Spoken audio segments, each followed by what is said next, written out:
Welcome back, everyone, to week 2 of our 8-week micro lesson series on the cultivating an artist mindset. Today, we'll be focusing on overcoming creative blocks, which is a challenge that every artist encounters at some point in their journey. In this week's lesson, we will cover identifying common creative blocks and their underlying causes, in the techniques for overcoming procrastination and perfectionism, and how to develop strategies for staying inspired and motivated. So let's begin by identifying common creative blocks and exploring their underlying causes. Creative blocks can show up in various forms, such as procrastination, perfectionism, self doubt, and the fear of failure. Understanding the root causes of these blocks is the first step towards overcoming them.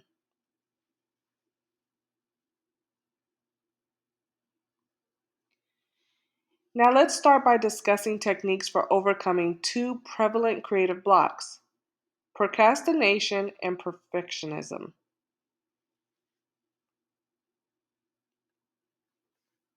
Procrastination often stems from the fear of failure, being overwhelmed with everyday life or activities, or the lack of clarity. We'll explore strategies such as breaking tasks into smaller, manageable steps, setting deadlines, and creating a supportive environment to combat procrastination. Perfectionism, on the other hand, can paralyze creativity and hinder progress. We'll learn how to embrace imperfections, set realistic standards, and silence our inner critic or inner voice to overcome perfectionist tendencies. During the week 4 and week 5 of this series, we will discuss how to overcome the fear of failure and the fear of success. These two topics are vitally important in understanding breaking creative blocks. Lastly, let's look into develop strategies for staying inspired and motivated in our artistic practice. Creativity thrives on inspiration, but it's not always easy to maintain. Techniques such as seeking out new experiences, setting goals that align with your practice, and cultivating a supportive community to sustain your motivation and passion for your crafts are ways to stay motivated and inspired.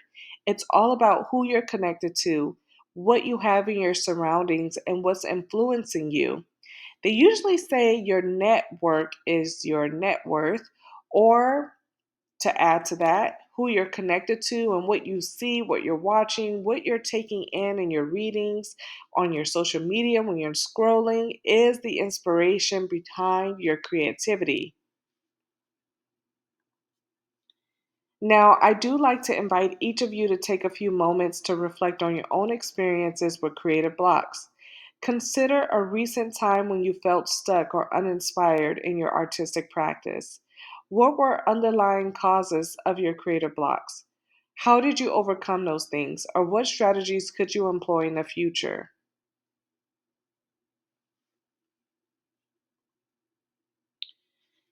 And I just want to take the time before we conclude this video to understand that when you are doing something creative or artistic, maybe you're sketching a portrait, or you're drawing a picture, or you're painting with acrylics, doing fluid paintings or acrylic pours, you have to understand that during the process, you may get a roadblock in your mind that stops you creatively. What can you do to overcome creative roadblocks is by finding inspiration. It's by taking a step back sometimes and going, you know what? I'm going to leave this art piece right where it's at for the next few days or for the next week or two so I can get more inspiration. I can get rest.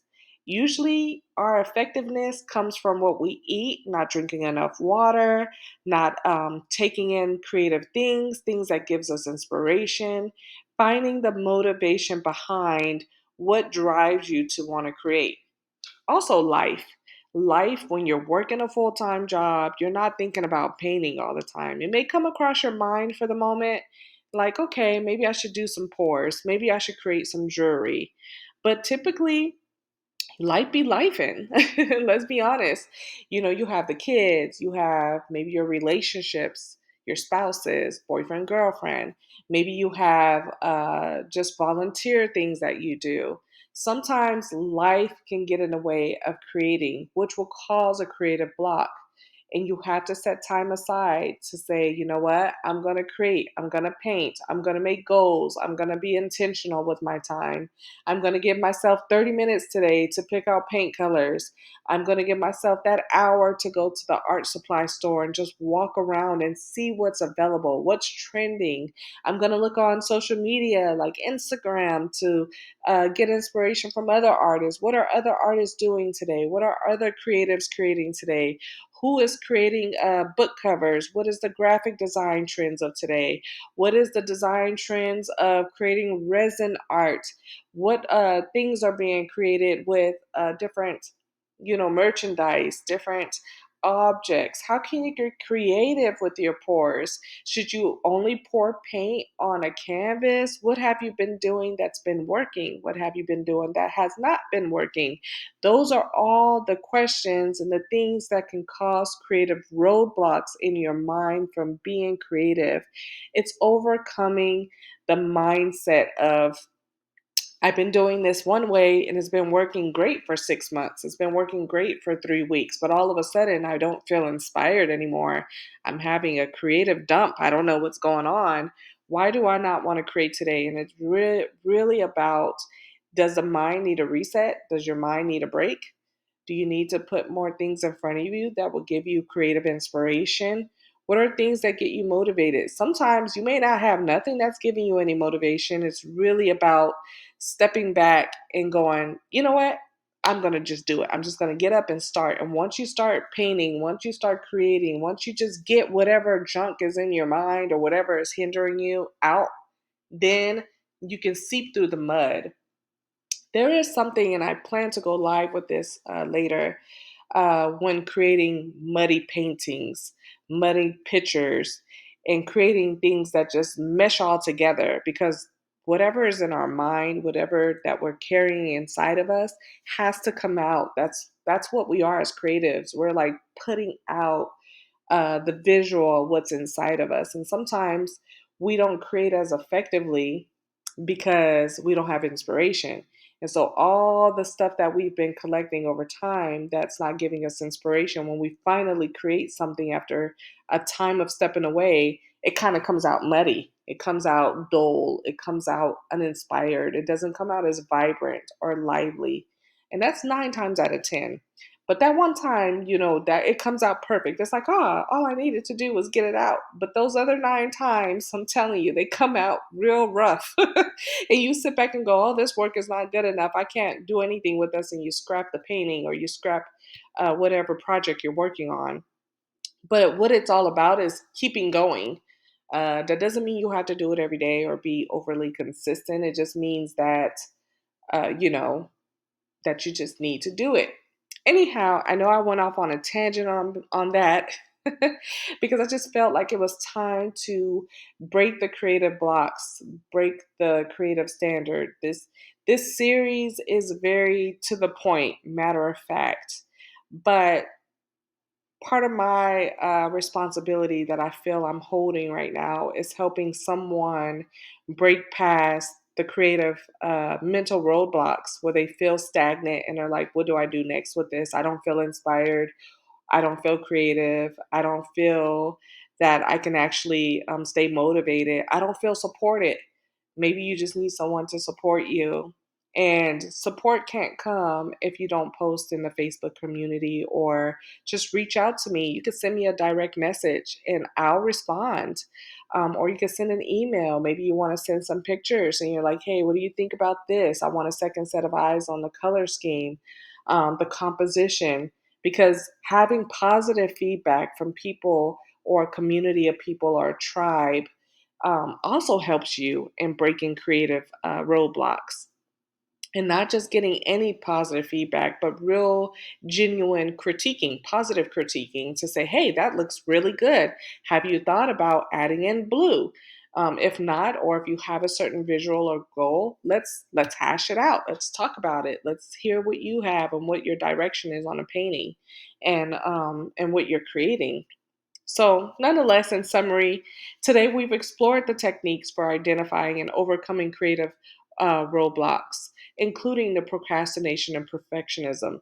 And when we have those creative blocks, mental blocks, right, it causes us to procrastinate in getting done whatever we set out to do.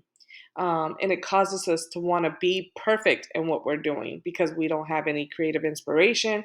We're like, oh no. So our logic steps into play and it kind of wipes away the creative process. Creativity is all about being free, it's all about being open, it's all about being expressive.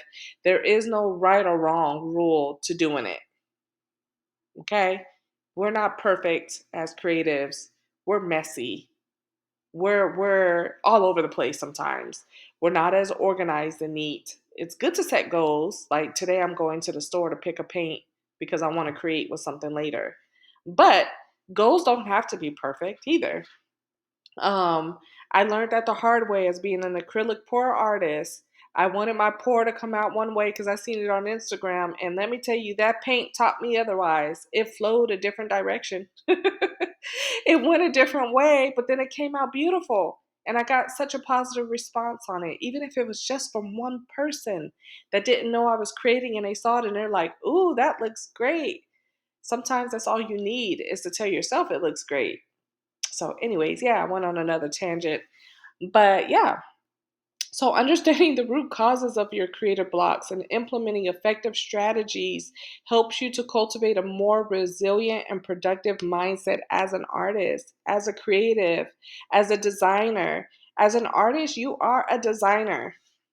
Just want you to know that too. Also, be sure to review the materials for this week, where we'll explore the importance of fostering self discipline in your creative practice.